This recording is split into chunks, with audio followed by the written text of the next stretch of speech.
Doctor Trivedi भी हमारे साथ जुड़े हुए हैं। त्रिवेदी साहब, क्या हम दूसरी विधा में भी इसका कोई उपचार देख सकते हैं? मसलन होम्योपैथी, उसमें कोई उपचार इसका हमें मिलता है और कितना वो सटीक है? जी डॉक्टर त्रिवेदी। पहले आपके चैनल को सभी दर्शकों को नमस्कार करता हूं। वह आपने एक बहुत ही अच्छी सामाजिक पहल की है जिससे कई लोग जागरूक हो सके, जिसके लिए भी आप सभी को धन्यवाद देता हूं। देखिए, निश्चित रूप से होम्योपैथी चिकित्सा पद्धति जो होती है वो लक्षणों के आधार पर आधारित होती है।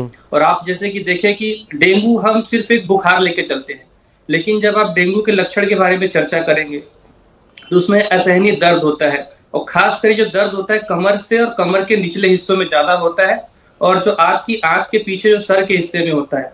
और डेंगू का जो बुखार होता है बहुत ही तेज बुखार, मतलब जो अचानक से व्यक्ति बैठा रहता है, पता लगा उसको एकदम से 103-4 बुखार हो गया। तो ये जो लक्षण होते हैं मुख्यतः डेंगू के, हमको जो भी हम जो देख रहे हैं हमारे क्लिनिक में हमको मिल रहे हैं, इसमें लोगों का मुंह सूख रहा है, ठंड लोगों को ज्यादा लग रही है, और जो दर्द है मतलब उसको आप बयान नहीं कर सकते, इस कदर दर्द हो रहा है। तो ये तो हो गए शारीरिक लक्षण, लेकिन जब आप इसके मानसिक लक्षणों पे भी चर्चा करेंगे जिसपे होम्योपैथी आधारित होती है, इसी में कई पेशेंटों को मौत का भय लगता है कि अगर मुझे डेंगू हो जाएगा तो मुझे ऐसा हो जाएगा, वैसा हो जाएगा।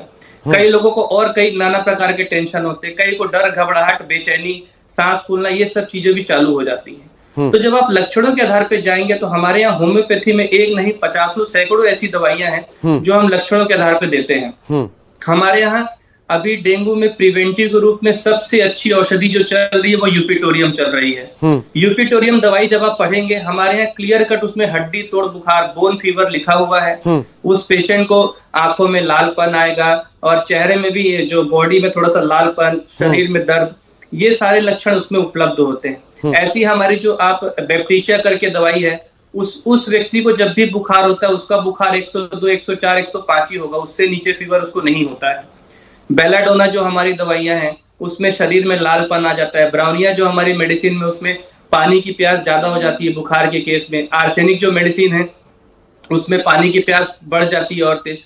तो ये जो कई सारे लक्षणों का हम मिलान करके जब होम्योपैथी दवाई देते हैं तो निश्चित रूप से प्लेटलेट 70,000 केस, 60,000 केस, 50,000 वाले केस भी हम काफी अच्छे तरीके से होम्योपैथी के माध्यम से 2 से 4 दिनों में मैनेज कर पा रहे हैं। ठीक। लेकिन डॉक्टर त्रिवेदी, एक बात है कि prevention is better than cure. अगर आपके पास थोड़ा पहले आ जाए तो शायद ज्यादा मुफीद इलाज मिलेगा और इम्यूनिटी बूस्टर भी आपके पास ज्यादा होंगे। डॉक्टर त्रिवेदी, देखिए, निश्चित रूप से आप समय रहते कोई भी चीज कर देंगे तो उसकी भरपाई आपको नहीं करनी पड़ती है। जैसा कि बिजली बिल भी हमारे घर में आता है, अगर हम उसको समय रहते बिल पटा दे तो हमको उसका फाइन नहीं पटाना पड़ता है। तो समय रहते किसी भी चीज का आप इलाज करेंगे तो निश्चित रूप से आपको एक बेहतर और अच्छे परिणाम मिलते हैं। लेकिन थोड़ा बहुत कभी कभी विलंब होता है, कुछ भी होता है, तो कई ऐसी स्थितियां आती हैं जहां पर भी हम इसको मैनेज कर सकते हैं। 50,000, 60,000 का प्लेटलेट तक होम्योपैथी में मैनेज करना कोई बहुत बड़ी बात नहीं है, खासकर मेरी प्रैक्टिस में। जी। तो बड़ा झटकेदार एग्जाम्पल आपने दिया डॉक्टर त्रिवेदी।